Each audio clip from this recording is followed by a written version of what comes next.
নীলাঞ্জনা ক্রান্তের সঙ্গে স্রোতের মেলামেশাটা এবার কোনো মতে ভালোভাবে মেনে নিতে পারছে না সার্থক। হ্যাঁ বন্ধুরা, ভিডিওতে লাইক দিয়ে দেখতে থাকুন। যে মুহূর্তে কিনা সকালবেলা ঘুম থেকে ওঠা মাত্র নিজেদের মধ্যকার সকল মান অভিমান ভুলে যখন সার্থক স্রোতকে বলতে থাকে যে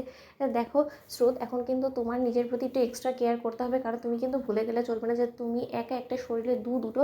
সন্তানকে বয়ে বেড়াচ্ছ এবং তাদের প্রতি তোমার যথেষ্ট পরিমাণে দায়িত্বশীল হওয়ার কথা। ঠিক সেই মুহূর্তে স্রোতকে হঠাৎ করে যখন নীলু ফোন করে, ঠিক সেই মুহূর্তে স্রোত বলতে থাকে যে 1 মিনিট। সার্থক ঠিক সেই মুহূর্তে স্রোত বলতে থাকে যে হ্যাঁ মেজদি ভাই, তুই শোন, তোকে যার জন্য আমি কল করছিলাম, তোকে অনেকবার কল করছি কিন্তু তোকে কোনো মতে আমি ফোনে পাইনি বিধায় আমি এক পর্যায়ে ক্রান্তি ভাইকে সকল প্ল্যান আমি বলে দিয়েছি, কিন্তু তার সত্ত্বেও তোকে একবার বলছি যে আমি আজকে কলেজ যাচ্ছি, আমার সেখানে একটা ক্লাস আছে, সেই ক্লাসটা কমপ্লিট করার পরবর্তীতেই কিন্তু আমরা সঙ্গে সঙ্গে বেরিয়ে পড়বো এবং আজ সারাদিন আমরা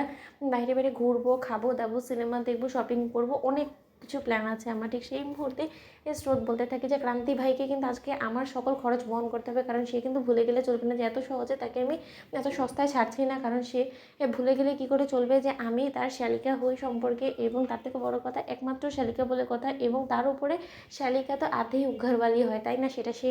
জানুক আর না জানুক, তুই বরঞ্চ তাকে জানিয়ে দিস। ঠিক সেই মুহূর্তে ফোন রাখা মাত্রই যখন স্রোত সার্থককে বলতে থাকে যে সার্থক, আজ আমার ফিরতে হয়তো বা লেট হতে পারে বাড়িতে, তুমি আমাকে নিয়ে টেনশন করো না। ঠিক সেই সময় সার্থক আপত্তি করে বলতে থাকে যে তোমার আজকে এত প্ল্যান আছে কই, তুমি এই সম্পর্কে তো আমাকে আগে জানাওনি, এবং স্রোত তোমাকে একটা কথা বলে রাখছি, তুমি কিন্তু ভুলে গেলে চলবে না যে তোমার ভিতরে দুটো জান একটু একটু করে বেড়ে উঠছে এবং তাদের প্রতি তোমার একটু হলেও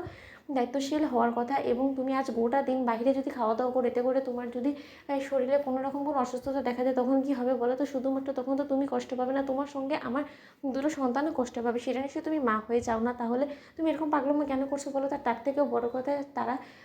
দুজন সদ্য জেল থেকে বেরিয়েছে, তাদেরকে রাস্তায় দেখা মাত্র তোমার সঙ্গে লোকে নানান তানান আকার ইঙ্গিতে কথা বলবে, হাসাহাসি করবে, সেটা আমি কোনো মতেই চাই না। অন্যদিকে স্রোত বলতে থাকে যে কেন সার্থক, তোমার এটা হঠাৎ করে কেন মনে হচ্ছে যে আমি যদি আমি মেজদি ভাই এবং জামাইবাবুর সঙ্গে রাস্তায় বেরোই তাহলে লোকে আমাদের দিকে দেখে হাসতে পারে, আমাদের দিকে তাকিয়ে এটা কেন মনে হলো? শুধুমাত্র ওরা জেল খেটে এসেছে বলে অন্যদিকে কথা বলা? আমাকে সার্থক বলতে থাকে যে না, কারণ গোটা কলকাতা শহরে তো কারো আর জানতে বাকি নেই, গোটা পাড়ায় থেকে শুরু করে সব জায়গায় ছিজি পড়ে গিয়েছে, আমাদের উপরে সকলে হাসছে রীতিমতো তোমাদের পরিবারকে নিয়ে, যে তোমরা কী করে এরকম একটা ক্রিমিনালকে আরও বেশি প্রশ্রয় দিয়ে যাচ্ছ এবং তোমাদের বাড়িতে আশ্রয় দিয়ে যাচ্ছ। তার সত্ত্বেও তুমি যদি এরকম করে ড্যাং ড্যাং করে ওদেরকে নিয়ে বেরো তাহলে লোকে কী ভাববে সেটা একবার ভেবে দেখেছো? ঠিক সেই মুহূর্তে স্রোত বলতে থাকে যে লোক কী ভাববে না ভাবে সেটা যে আমি কোনোদিনও পরোয়া করিনি, সেটা তো তুমি খুব ভালো করে জানো, আর কেউ জানুক না জানুক, তাহলে তুমি এসব কথা বলছোই বা কী করে সেটা তো আমি বুঝতে পারছি না। আমি মানছি যে তোমার দৌলতে আমি আমার মেজদি ভাই এবং আমার জামাইবাবুকে ফিরে পেয়েছি, কিন্তু তাই বলে তুমি যে কথাই বলবে সেই কথা আমাকে মুখ বুঝে মানতে হবে সেরকমটা নয়। অন্যদিকে সার্থক বলে থাকে যে কিন্তু তোমার এই পাগলামোর কারণে যদি আমার সন্তানদের কোনো ক্ষতি হয় বা তোমারও যদি কোনো রকম কোনো ক্ষতি হয়, তাহলে কিন্তু সেটার জন্য আমি কোনো মতেই তোমার মেজদি ভাইকে ছেড়ে কথা বলবো না, আমি তোমাকে বলে রাখলাম। তো বন্ধুরা, লাইক এবং শেয়ার করে সাবস্ক্রাইব করতে ভুলো না।